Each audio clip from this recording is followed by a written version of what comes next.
63, DMK plus வந்து 53. இந்த margin வந்து தொடர்ந்து கண்டினியூ ஆகிக்கிட்டே இருக்கும். ஓகே, தேர்தல் ஆணையம் வெளியிட்டிருக்கக்கூடிய அதிகாரப்பூர்வ நம்பர்ஸையும் நம்ம பார்க்கலாம். 60 தொகுதிகளுக்கான முன்னிலை விவரங்களை வெளியிடுறாங்க. அதுல அதிமுக 23 இடங்கள்ல முன்னிலை வகிக்கிறது அப்படின்னு சொல்றாங்க. தாவேக 20 தொகுதிகளிலும், திமுக 10 இடங்களிலும், காங்கிரஸ் 2 இடத்திலும், பாஜக 1, பாமக 1, இந்திய கம்யூனிஸ்ட் 1, அமமுக 1, தேமுதிக 1 ஆகிய அடிப்படையில் தற்போது 60 தொகுதிகளுக்கான அபிஷியல் நம்பர்ஸை தற்போது தேர்தல் ஆணையம் வெளியிட்டிருப்பதையும் நம்ம பார்க்கிறோம். தேர்தல் ஆணையத்தினுடைய எண்ணையும் நம்ம வரக்கூடிய இந்த நம்பர்ஸையும் பார்க்கும்போது எக்ஸாக்ட் நம்பர்ஸ் அப்படிங்கிற இந்த ட்ரெண்ட்ஸ் தொடரும் அப்படின்னு தான் நீங்க பாக்குறீங்களா? ஆமாம், தேர்தல் ஆணையம் ஃபிகரை நான் நம்பல. அதாவது எப்படி, நான் ரொம்ப சுருக்கமாக சொல்கிறேன்.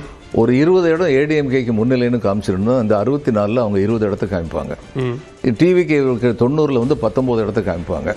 டிஎம்கேவுடைய 53 வந்து 9 இடத்துக்கு அதை தான் காமிச்சிக்கிட்டு இருக்காங்க.